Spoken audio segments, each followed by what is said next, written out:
I've got some important news for you guys today. In fact, so important that I'm coming out of long-form retirement to talk about it. You might wonder, what in the world is so important that you want to make a long-form video which you have not done in like 4 months? Let me show you why. It's all because of this in the WoBob Discord server. And good news! Tornadoalley Ultimate is not getting continued. Now, hold up. You may be asking, what about that is good news? Let me show you. When I announced the revival era for TAU, the changes that I began to improve various aspects began changing the game in its entirety, to the point where I think TAU would have shifted too far away from its roots, and maybe changed too dramatically, where players who enjoyed TAU for what it was may not enjoy it. But Diamond, I have a little brain and I don't know what that means. Let me translate it for you. So, when Billy announced the revival era for TAU, the changes he planned to make for the game would have been so far to where OG TAU fans might not have enjoyed it. So instead, as we can see here, the next step forward is Disasteralley. Yes, this is the new Disaster game. Disasteralley is a brand new game, and it brings the TAU formula fans love into a disaster-centric, modernized 2026 experience. With a heavy emphasis on gameplay, you can expect immersive progression, various improvements on systems that fans loved in TAU, tons of new features, and more. So instead of implementing these drastic changes into TAU itself, he is implementing these changes into the Disaster game. This is simply an announcement of its existence. Later in 2026, there will be much more information to come, including an official teaser, official logo, and more. Disasteralley, a new Roblox disaster survival experience, 2026. It's here, guys. Now, before you get too opinionated, this isn't fair. I wanted new game modes. Super Tartarus, Super Taiji 2, Doomsday, Super Tartarus. Not all this. This is way better than that would ever be. Let me show you. Yes, I am reading this on light mode. This is a message from one of the people in the WoBob Discord server. My main complaint about TAU, not many people will agree, but it's the quality of the game. It's definitely aged. I am assuming that Disasteralley will have better quality, but we gotta wait for its release. Now, yep, it feels much more modern already. Now, the good modern. Not all the pay-to-win gambling stuff. The good modern. Also, the core gameplay element of TAU is the tornadoes themselves, so unless this game adds game modes for other disasters, which is gonna be hard to make ideas for, as tornadoes are very flexible to work with. Number 2, and I strongly agree on this one. If you think about it, majority of the game modes have zero correlation to the tornado itself. They can work universally. There is already a solution in place and significant progress upon it. So, for example, game modes like Toastnado, it has nothing to do with the tornado, all to do with the flying pieces of toast in the air. Same with game modes like Hoshinado. The game mode has nothing to do with the tornado and all to do with the falling stars from the sky. At least we know that problem is being taken care of. Disasteralley is its own separate series, but is considered a spiritual successor to TAU. It is the next step forward and what I wanted to make if I were to revisit the disaster genre in the modern day. It may not be for everyone, but that's okay. You can't please everyone, and I've come to peace with that. Disasteralley is stepping out of the niche spot that TAU found itself in because it was a tornado-centric game. Simply put, I do not want to work in a tornado niche series anymore. It's time to do something bigger and more mainstream. This is the next step forward I want to take.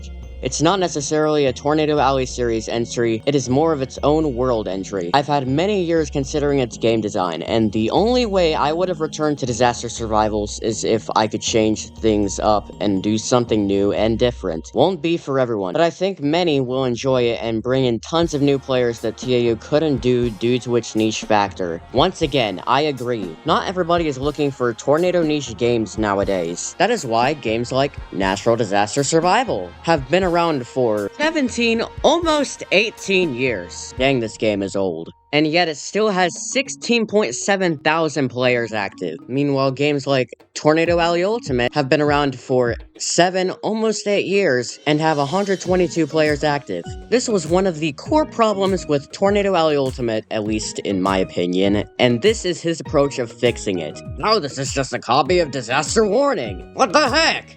It's all right here, ladies and gentlemen. Everything new that you need to know about Disaster Alley. Now, let's start at the beginning. On October 23rd, so like 2 or 3 weeks ago, get ready for fire to be a genuine hazard. Fire now spreads, and it serves as a deadly proximity challenge. End up in a burning building, and this time, you'll really want to get away from the fire while you can. Here is the image of the new design for fires. Now, before my phone died, where were we? Here is the new options menu. Now, if we try to upscale this a bit here, we can, okay, is this gonna work? Is this gonna work? Is this gonna work? Is this going to work? Hey! New options menu. Modify your settings below. Music volume and sound effects volume always have been there, always will be. And of course, camera shaking, all of us need that. New options here are UI volume and controller vibration. Next one. Completionists, get ready for the future. A full compendium system, a replacement for disaster survival stats. Much more fleshed out, and a discovery system. So let's say you survive, the volcano disaster.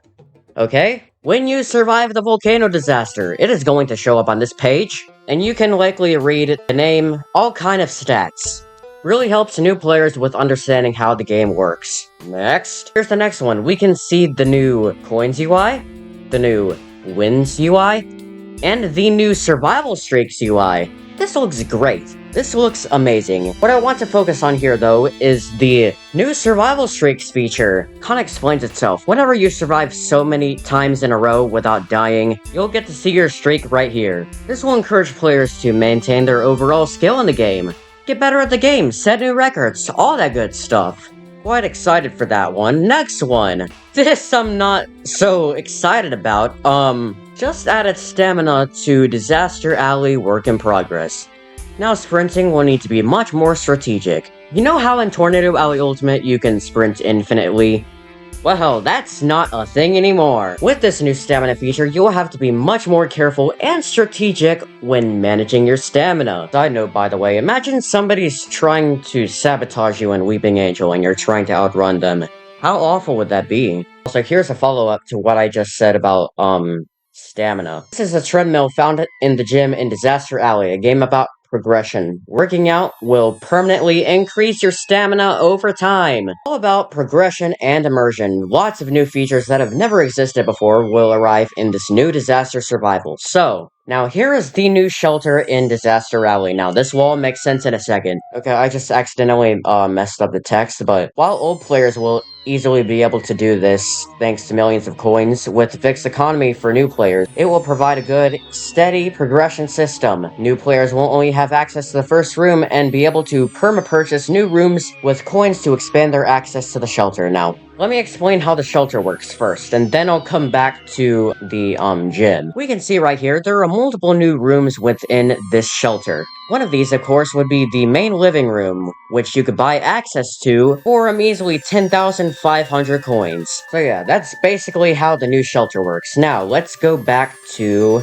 this. One of these new rooms you can unlock access to is the gym, which will include a whole treadmill system. So here's how this is gonna work. So let's say you're a completely new player and you do not know how to manage your stamina. Well, this is here to help you. When you enter the shelter, you can buy access to this gym. There will be all sorts of workout equipment, including these new treadmills that you can use to max out your stamina. Here's an add-on to that statement. So it's that, like, let's say strength is still a maybe feature, so he's considering adding strength as a feature, but he doesn't want to make the game too complex, you know. There's the crusty clanker there. Max stamina will max out at 300. Default you start with is 100, so you can triple out your max stamina. Sounds pretty reasonable if you ask me. Going back over here, here's how the new servers are going to work. One, if you're a new player, you automatically get placed into a beginner server until you get a certain amount of survivals. I have yet to figure out what that is. In my opinion, I think that should be around 5 or 10. Let's say that. Number 2, everyone else joins standard servers. Inside standard servers, there will be a portal to hardcore servers, which can be unlocked through 100 survivals. This is also going to help prevent trolls and Tartarus, since minimum to experience it will be 100 survivals. So, events like Tartarus and Doomsday are, of course, made for hardcore players and therefore will be limited to hardcore servers. Next, Billy was asked if the lobby will receive any changes.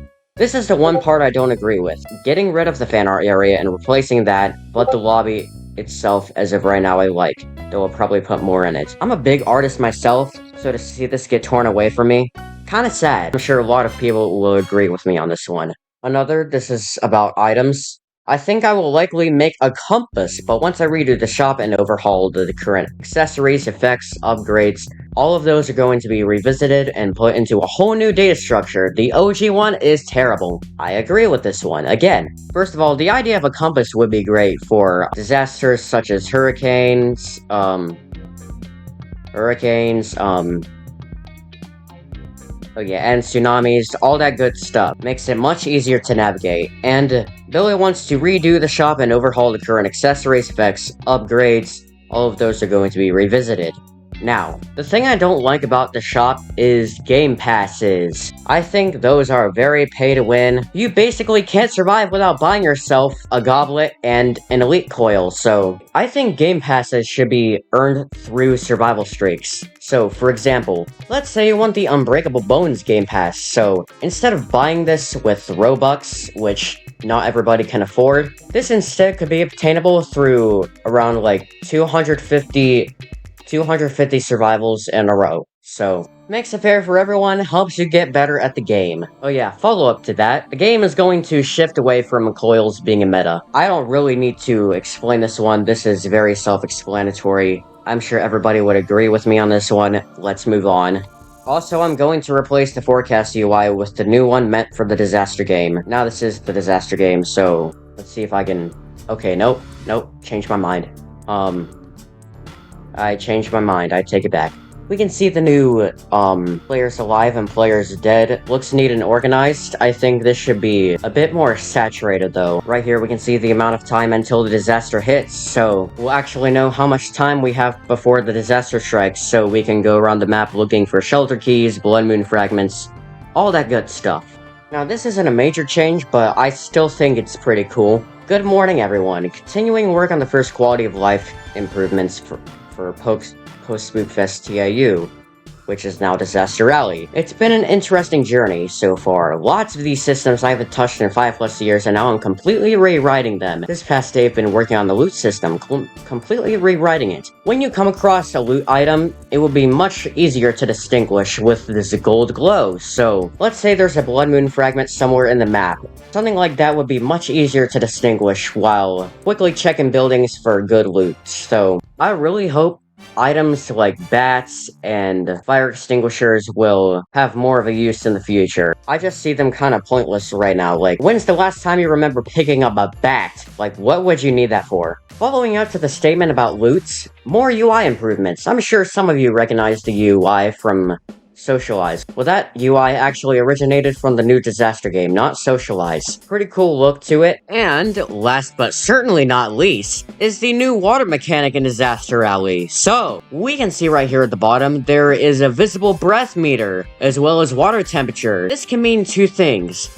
1. No more camping in water as you are likely to drown, and 2. Water temperature. Interesting. I'm sure this is going to play a role too, like, for example, in disasters like acid rain. Let me know your guys' thoughts in the comments, and please, if you're enjoying the video, subscribe so you don't miss more news content. I'll keep you guys updated on the status of Disasteralley.